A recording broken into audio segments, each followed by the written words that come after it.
1996 সালে ঘটে যাওয়া একটা ঘটনা আপনাদের সাথে শেয়ার করছি। তো তখন আমি সবে চাকরিতে জয়েন করেছি। আর আমার চাকরিটা ছিল আমার 10টা 6টা। তো যাই হোক, আমার দিদা তখন সেরিব্রাল অ্যাটাক হয়েছিল, উনি মেডিকেল কলেজে ভর্তি ছিলেন। আর তখন তো মোবাইল ছিল না।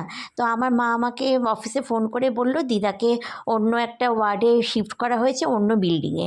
হ্যাঁ, তো কোথায় বিল্ডিংটা সেটা কিছু বলেনি। আর যেহেতু 5টা থেকে 6টা ভিজিটিং আওয়ার্স, আমি তাড়াহুড়ো করে, আমি যেহেতু আমার অফিসে ডালহাউসিতে, আমি তাড়াহুড়ো করে আমি ট্রামে করে এসে পেছনের গেটটা দিয়ে ঢুকেছি। ঢুকে দুটো বিল্ডিং পার করে আমি 3 নম্বর বিল্ডিংয়ে ওপরে উঠে গেছি। 3তলায় কোনো দিকে না তাকিয়ে 3তলায় উঠে গেছি। এবার 3তলায় উঠে দেখছি যে ওয়ার্ডে গেছি, দেখি ওয়ার্ডের সব কিছু ফাঁকা। তখনই আমার যেন কীরকম একটা গা হাত পা করছে যে ফাঁকা কেন, ওয়ার্ড কেউ নেই কেন?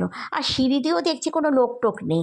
হ্যাঁ, তখন আর আমি মানে কেউ মারা গেলে আমি সেখানে সহজে যাই না। আমি ভীষণ ভূতে ভয় পাই। আমি একা কোথাও এই জন্য বেরোই না। আর আমার চুলটা সবসময় খোলা থাকতো।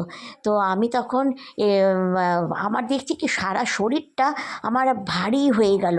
আর প্রচণ্ড একটা কীরকম গন্ধ পাচ্ছি, আর আমার সমানে বমি পাচ্ছে। আমি নিচে নামতে পারছি না। কোনো রকমে হাতল ধরে নিচে নেমে আমি দোতলার ওয়ার্ডে, যেই মানে দোতলার ওয়ার্ডের মধ্যে ঢুকে গেছি। দেখি স্ট্রেচারের মধ্যে এদিক ওদিক করে সব ঢাকা দেওয়া বডি, এক একটা স্ট্রেচারে 4টে করে বডি। হ্যাঁ, এদিক ওদিক মুখ করে।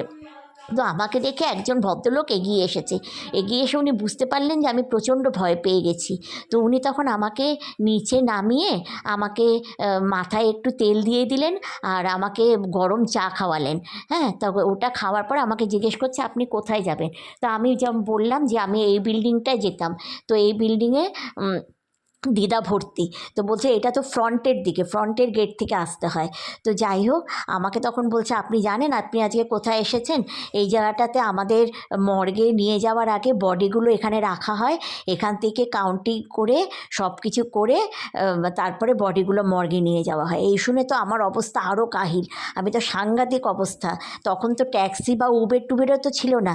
আমাকে বাসে করে তুলে দিয়েছে, তারপরে কন্ডাক্টরকে বলেছে আমাকে বসানোর জন্য। তারপরে আমাকে মানে বাসে করে শিয়ালদায় আসলাম। শিয়ালদায় এসে তারপর ট্রেনে করে এসেছি।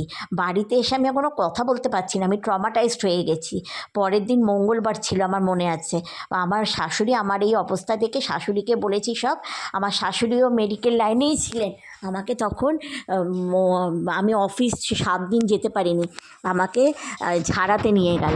ঝাড়িয়ে টাড়িয়ে আনার পরে আমি মানে খুব ট্রমাটাইজড। আমি সব কিছুতে বাথরুম যেতেও ভয় পেতাম, এমন অবস্থা হয়ে গেছিলো। তারপরে এই করে করে মোটামুটি ঠিকঠাক হলো।